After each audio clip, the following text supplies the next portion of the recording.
In fact, there is no long-term love nor constant companionship.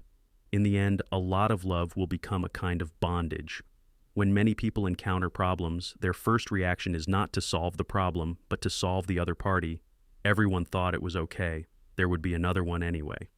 It's easy to get caught up in the cycle of novelty, but when you want to escape, it gets harder. Mike and Emily went to college together, and they were in the same department, and they weren't in the same class, so some of the classes were staggered. But every day Mike would pick her up when they weren't in class, outside of class, in the dorm, in the library, are the best memories of both of them.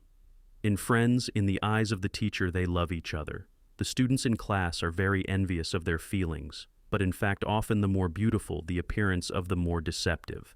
The two of them met in the second semester of their sophomore year.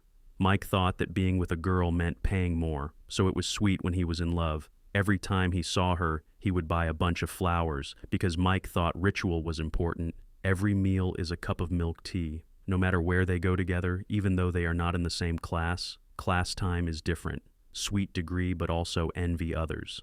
But time always seemed to hit us hard. During the 3 months they were together, Emily grew increasingly distant from Mike, stopped eating together, stopped taking classes together. Everyday chat is like a task report, mechanical and flat. Mike knew something was wrong, but he was still treating Emily the way he always did, even better than before. But in relationships, people who really love each other fail miserably. Eventually, Emily breaks up with him because she doesn't think Mike can give her the life she wants, and it's torture to keep talking about it. On the pretext that it would be good for both of them, they broke up the night before New Year's Eve. Mike tried so hard to be nice to the girl that he only got 3 months of companionship. We thought Mike would break down and cry or even do something out of line, but it was the opposite.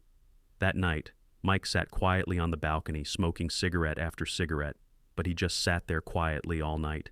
The next morning, he asked me if the brief encounter was a punishment, and I froze, because in my opinion, the brief encounter is always a punishment, and the punishment will be stacked in turn.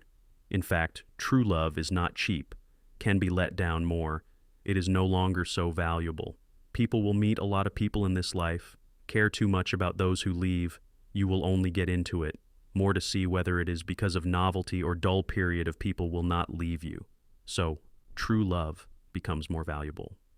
I think everyone is a remember the Titans for love. Don't let the last relationship affect you and not accept the next one. Everyone is different, but the only thing we can do is always ready, always full of a warm heart to meet the next life of each person who is worth their heart.